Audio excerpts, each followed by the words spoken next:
The Petroleum Trade Union Collective launched a Satyagraha campaign on Monday opposite the Ceylon Petroleum Storage Terminals Limited in Kolonnava against attempts to privatize the Ceylon Petroleum Corporation. Following a meeting on Tuesday morning, it was converted to a strike. Therefore, many fuel bouses that visited the CPSTL were turned back.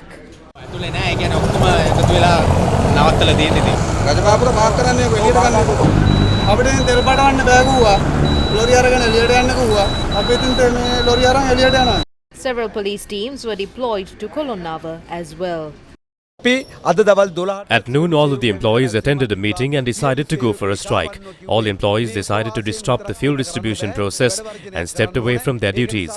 Fuel distribution has been disrupted and we will continue with this strike. We hope the authorities will pay heed to this strike.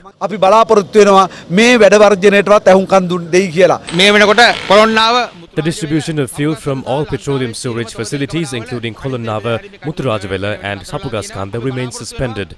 We hope we will be called for talks with the ministry or the President's office to solve the issues. If multinational companies have been allowed to enter the Sri Lankan fuel market and if that is to reduce the fuel price in the country, we demand the Minister to disclose how the price drop will take place after those companies start operations. As the SLPP, we cannot be silent over this matter. We understand that Ranil Wickremesinghe's policy is to sell the assets. However, the SLPP manifesto does not mention any such thing.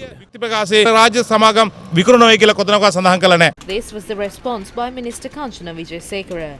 Quote, I have instructed Chairman of the CPC and CPSTL to take necessary disciplinary steps to consider termination of employment and any legal steps necessary against trade union activists or employees that are disrupting the distribution of fuel, disrupting the work of other employees, or is acting in violation of the Essential Services Order. Unquote.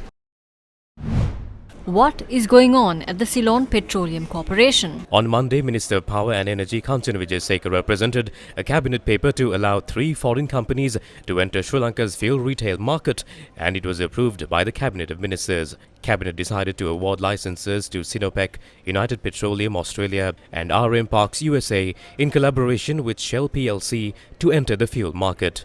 What opportunities will be awarded to these companies? According to a statement published by the Ministry of Power and Energy calling for expressions of interest, the selected firms will be given an opportunity to import, export, supply, sell and distribute petroleum products in the country. The selected firms can engage in business by using the filling stations operated by the Ceylon Petroleum Corporation and filling stations that they expect to open in the future.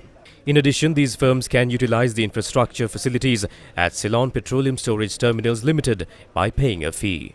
Notably, as per the statement published by the Ministry of Power and Energy, upon commencing operations, these firms will be able to open new filling stations and storage facilities.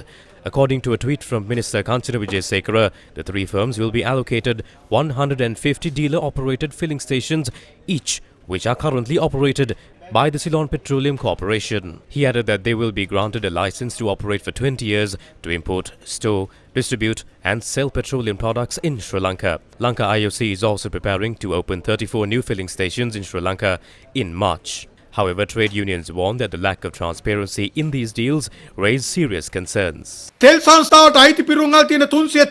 CPC owns 334 filling stations and the rest are dealer-operated filling stations. That makes a total of 1,100 filling stations. 110 filling stations were given to IOC and that figure spikes to 225. The CPC made profits in millions by selling those 1,100 filling stations. We have not seen any open tender process. The selection process has not been disclosed. The Ministry Secretary has assured the court of transparency. However, no one is aware of this process. No matter what company comes forward, they will be used to launder the $18 billion that was looted from the country.